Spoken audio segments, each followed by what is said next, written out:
Hello friends, Rohit in the blog में आप सबका स्वागत है फ्रेंड्स। और ये है आज नया वर्ष की मेरी पूजा। तो ये मेरी पूजा की थाली सज गई है दोस्तों, और मैं जा रही हूँ मंदिर। तो मंदिर जाके मैं पूजा करूँगी, क्योंकि आज नया साल है। तो नए साल में सबसे पहले तो घर का काम तो हो ही जाता है। तो साफ़ सफाई मैंने ढेक बूथ कल ही कर लिया था रविवार को, और आज है तो मैं नहा धो के सवेरे से उठ के, हालांकि सवेरे से तो मेरा उठना होता ही है, और मैं हमेशा ही 12 महीना सवेरे से ही पूजा करती हूँ, ब्रह्म मुहूर्त में ही पूजा करती हूँ। मगर ये क्या हो जाता है, त्यौहार को थोड़ा सा जो बाहर की मंदिरें होती हैं ना, तो वहाँ जाना पड़ता है फ्रेंड्स। तो बहुत टाइम लग जाता है, क्योंकि फिर ऐसा भी लगता है कि हमने एक भगवान के पास गए और दूसरे भगवान के पास नहीं गए, तो मन जो हो जाता है ना, क्या अशांत हो जाता है। मन में पता नहीं क्या क्या बातें एकदम चलती रहती हैं। तो मैं तो वैसे रोज़ के मंदिर नहीं जाती हूँ, मगर कुछ त्यौहार पड़ जाता है फ्रेंड्स। तो सबसे पहले तो मैं आती हूँगी संतोषी माँ की मंदिर, फिर भोलेनाथ की मंदिर, फिर दुर्गा जी की मढ़िया आती हूँ, फिर गौरी शंकर मंदिर जो हैं मेरी वहाँ पे गांव में ही है मंदिर, तो वहाँ जाती हूँ। फिर एक और बड़ा मंदिर है गौरी शंकर मंदिर, वहाँ जाती हूँ। फिर घर की पूजा करती हूँ फ्रेंड्स। तो थोड़ा सा टाइम लग जाता है। तो मैंने संतोषी माता की मढ़िया में कर ली है पूजा, और ये बैठे हैं शंकर जी हमारे, तो इनकी भी पूजा मैंने कर लिया। अब भैया हम जाएंगे कहाँ, छोटी सी मढ़िया है, दुर्गा माता जी बैठी हैं। तो जब मेरी शादी हुई थी ना फ्रेंड्स, तो इधर सिर्फ ये 3 मंदिर थे। तो तीनों मंदिर में सबसे पहले मैं यहाँ आया करती रही। बाद में ये बड़े बड़े मंदिर बन गए हैं। तो मेरा तो कहना ये हैगा कि जब हम जहाँ से ये चालू करते हैं पूजा, जिस मंदिर से भी पूजा चालू करते हैं फ्रेंड्स, तो हमें सबसे पहले उसी मंदिर आना चाहिए। चाहे बड़ा मंदिर किसी का भी हो, तो वहाँ ऐसा नहीं कहती कि नहीं जाना चाहिए, मगर जाना चाहिए। मगर जहाँ से अपन ने शुरुआत किया था समय की, क्योंकि मेरी शादी हुई तो ये बड़े बड़े मंदिर नहीं बने थे फ्रेंड्स। तो मैं जब आई थी अपने ससुराल में, तो मेरे जो गांव में है खेत में मढ़िया हैगी, तो मैं वहाँ जाया करती थी। फिर मैं ये थोड़ी हट के गाँव में इधर आ गई हूँ। तो यहाँ जब मैं कुछ भी पूजा होती थी, कुछ भी त्यौहार आते थे, तो मैं सबसे पहले संतोषी माँ की मंदिर जाती थी। फिर ये शंकर जी तो अब थोड़ा सा बैठ गए, नहीं तो वहीं अंदर ही मढ़िया में बैठे हुए थे शंकर जी। और फिर ये छोटी सी मढ़िया है दुर्गा माता की, वहाँ जाती थी। मगर अब क्या हो गया है ऐसा कि बड़े बड़े मंदिर बन गए हैं, तो वहाँ भी जाने लगी हूँ। मगर मेरा नियम अभी भी कायम है दोस्तों, कि सबसे पहले जाना है तो मेरे को संतोषी माता की मढ़िया, फिर उसके बाद कोई सी भी मंदिर में जा सकती हूँ फ्रेंड्स।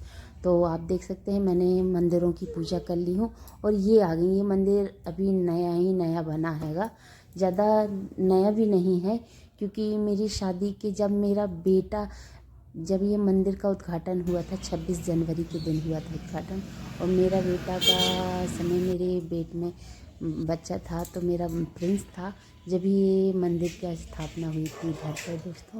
तो वो समय था 26 जनवरी का दिन था, ये मंदिर का स्थापना हुई थी और उद्घाटन हुआ था, यहाँ प्राण प्रतिष्ठा हुई थी इस मंदिर की दोस्तों। तो फिर यहाँ भी आने लगी, क्योंकि जब बन गया है मंदिर, एक ही मंदिर तो जाना नहीं है ना, सभी मंदिर में जाना रहता है। तो फिर ये मंदिर में भी आने लगी हूँ मैं। और मेरे को अच्छा लगता है जब कुछ त्यौहार होते हैं और त्यौहार में पूजा करो। तो घर की पूजा तो रोज़ की ही होती है फ्रेंड्स, मगर बाहर की भी मंदिरों की पूजा करना ज़रूर होता है फ्रेंड्स। तो नया वर्ष चल रहा है, आज है 1 तारीख है, 2024 चालू हो गया है। तो मेरे जितने यूट्यूब चैनल की सब्सक्राइब हैं और जितने यूट्यूब चैनल वाले हैं, सबको मैं नए साल की बहुत बहुत हार्दिक हार्दिक शुभकामनाएं देती हूँ। Happy new year. आजकल हैप्पी न्यू ईयर बोला जाता है, मगर हिंदू भाषा में तो हम लोगों के लिए नए वर्ष की शुभकामना ही बोली जाती है। मगर समय के हिसाब से सब कुछ चेंज करना पड़ता है दोस्तों फ्रेंड्स। तो थोड़ा सा मैंने भी हैप्पी न्यू ईयर बोल दिया, और सबको ही हैप्पी न्यू ईयर बोलते हैं, तो फिर क्या होता है ना। तो समय के अनुसार थोड़ा सा चेंज होना चाहिए। तो ये मेरी शंकर भगवान की पूजा हो गई। ये बैठी हैं दुर्गा माता जी बैठी, यहाँ पे राम जी बैठे हुए हैं, और बहुत अच्छा लगता है। यहाँ भजन कीर्तन भी होती रहती है फ्रेंड्स।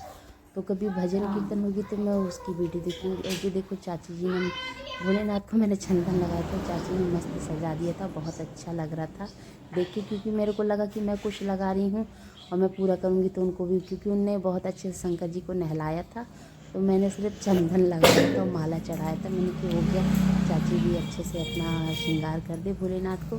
तो मैंने सिर्फ चंदन और फूल चढ़ाया था, माला चढ़ाया था। फिर उनने ये पीला वाला चंदन चढ़ा दिया, पूजा करा उनने भी। चाची हैं हमारी, वो भी साथ में पूजा करी थी। और ये मैं आ गई हूँ बड़े गौरी शंकर मंदिर। तो ये हैं भाई साहब, हमारे सरपंच भाई साहब। तो वो कथा नहीं, रामायण पढ़ रहे थे और मैं हूँ तो अंदर की थोड़ी सी वीडियो, मेरा बच्चा घर से जाना है तो मैंने कहा ठीक है जाओ, बस थोड़ी सी वीडियो उसने बना लिया था फ्रेंड्स।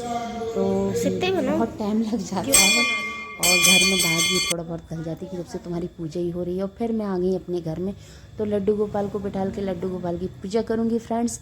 और लड्डू गोपाल की पूजा करने के बाद फिर घर की भी तो पूजा करना। भोलेनाथ बैठे हुए हैं, तुलसा महारानी भी बैठी हुई हैं, घर में माता जी भी बैठी हैं, तो सबकी पूजा करना फ्रेंड्स। तो टाइम लग जाता है थोड़ा सा। अब ऐसा तो है नहीं कि दिए जला दिए, अगरबत्ती जला दिए हो गया, तो थोड़ा सा समय लग जाता है फ्रेंड्स। थोड़ी डांट भी खाना पड़ता है क्योंकि जल्दी जल्दी भी करती हूँ मैं कि मेरी पूजा भी हो जाए, मैं डांट भी ना खाऊँ, घर का भी काम भी सब चीज़ कर, तो सब देखना पड़ता है। ये जो गृहस्थ जीवन है ना, बहुत कठिनाई से होता है। तो चलाते हैं और जैसा बनता है चलाना तो चला रहे हैं, और सब दुख सुख ये सब चलता ही रहता है फ्रेंड्स। तो रोहित संध्या ब्लॉग में आप जब पहली बार आए हैं तो लाइक करिए, सब्सक्राइब करिए, कमेंट कीजिए। और नए वर्ष की बहुत बहुत शुभकामनाएं आपको। और ये मेरे भोलेनाथ की भी पूजा हो गई है, तो राधे कृष्णा। और यहाँ दीपक रख चुकी हूँ मैं। और थोड़ी सी मैंने क्या है, अब मैं अपने जहाँ भोलेनाथ मेरे बैठे हुए हैं उनको मैंने सजाया है। शिव शिवाय नमस्तुभ्यं।